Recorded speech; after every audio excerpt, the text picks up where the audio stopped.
नमस्कार।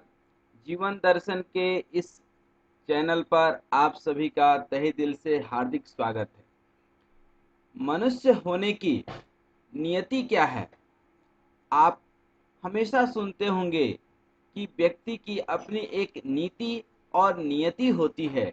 यह मनुष्य होने की नियति क्या है? जीते जी मनुष्य को स्वयं का अध्ययन करके अपनी नियति तक तो जरूर पहुंचना चाहिए, लेकिन नियति होती क्या है, पहुंचना कहाँ है, किसको नियति कहते हैं, यह तो जान लें। जीते जी जब मनुष्य होने की नियति प्राप्त कर लेता है, यह संवाद अनेक शास्त्रों में, अनेक ग्रंथों में, किताबों में विद्वानों के द्वारा वर्णित है। यदि मनुष्य आप हैं, स्वयं को मनुष्य मानते हैं, तो एक प्रयास करें कि अपनी नियति पहचान सकें, अर्थात अपना स्वभाव पहचान सकें, अपने जीवन का उद्देश्य पहचान सकें। सवाल यह उठता है फिर से कि नियति क्या होती है? इसका सीधा सा अर्थ है कि अपने मूल स्वभाव को जान लेना और अपने मूल स्वभाव के अनुसार ही जीवन जीने लगना। अब आप पूछेंगे कि मनुष्य का मूल स्वभाव क्या है? तो मूल स्वभाव है व्यक्ति का, क्योंकि यह अंश है परमानंद का, परमपिता परमात्मा का। और परमानंद एक जो नाम है, अर्थात आनंद, अर्थात प्रसन्नता। तो मनुष्य का मूल स्वभाव है हमेशा प्रसन्न रहना, चेहरे पर मुस्कुराहट रखना, लेकिन हकीकत में ऐसा देखा नहीं जाता है।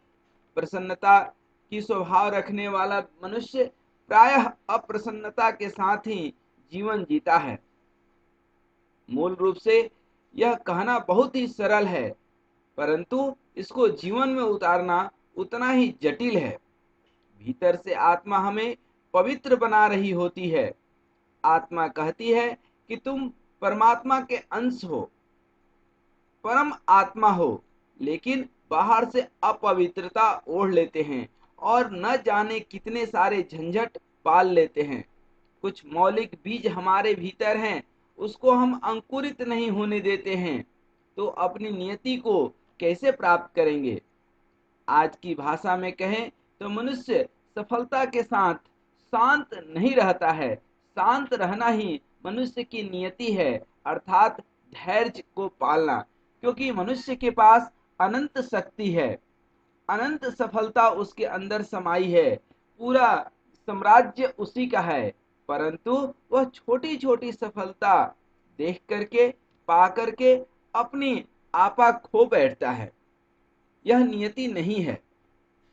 क्या हम सर्दी, गर्मी, सफलता, असफलता इत्यादि में स्वयं को स्थिर कर पाते हैं? दरअसल अपनी नियति को पहचानने के लिए कुछ समय स्वयं पर टिकना होगा, ध्यान के समय अपने आप में उतरना होगा। लेकिन हम अधिकांश मौकों पर दूसरे पर टिकते रहते हैं। यदि कोई असफलता मिली, कोई अशांति मिली, तो हम तुरंत किसी और को दोष दे देते हैं। कहते हैं ना कि फिजिक्स में, भौतिक शास्त्र में, दुनियादारी में जब आप किसी के ऊपर दोषारोपण करते हैं, निंदा करते हैं, उस पर उंगली उठाते हैं, तो 3 उंगली आपकी ओर भी मुड़ी रहती है। बस यही 3 उंगली हमारी ओर मुड़ी है।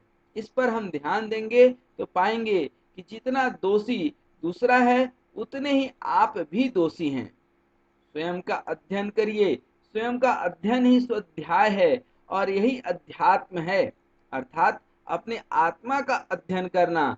अब बोलिएगा, आत्मा का अध्ययन कैसे करेंगे? तो सबसे स्थूल स्वरूप जो दिखता है वह है शरीर। शरीर के जब परे जाते हैं तब हमें मन मिलता है, और मन के भी परे जाएंगे तो बुद्धि, बुद्धि के भी परे विवेक, और विवेक के भी परे हमारी आत्मा मिलती है। आत्मा हमेशा निर्लिप्त है इस संसार में, कभी भी संसार में आत्मा फंसती नहीं है और न ही आपको फंसाती है। वह तो चूंकि परमात्मा की अंश है, आपको हमेशा भक्ति, भाव और उन्नति की ओर अग्रसित करेगी।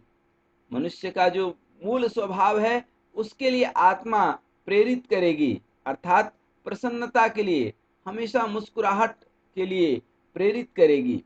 जैसे ही अपने किसी हालात में, परिस्थिति में खुद को टटोलेंगे तो पता लग जाएगा कि आपकी नियति है क्या।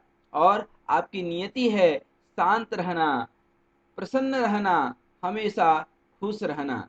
देखिए, समस्याएं हर एक के जीवन में है, लेकिन उस समस्याओं को जो बना लेता है आसान, वही है सचमुच एक इंसान।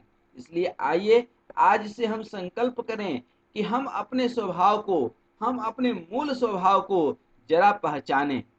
फिर से बता दें, मूल स्वभाव हमारा है प्रसन्न रहना, अंदर से हमेशा खुश रहना, प्रेम से लबालब भरे रहना। क्योंकि जब तक आप प्रेम से नहीं भरे रहेंगे, तब तक आप खुश नहीं रह पाएंगे। जब तक आप खुश नहीं रह पाएंगे, तब तक आनंद की कोई अनुभूति नहीं मिल पाएगी। इसलिए आइए फिर से हम एक बार संकल्प करें कि आज से, अभी से हम सदा प्रसन्न रहेंगे। समस्याएं अपनी जगह पर है और हमारी प्रसन्नता अपनी जगह पर है।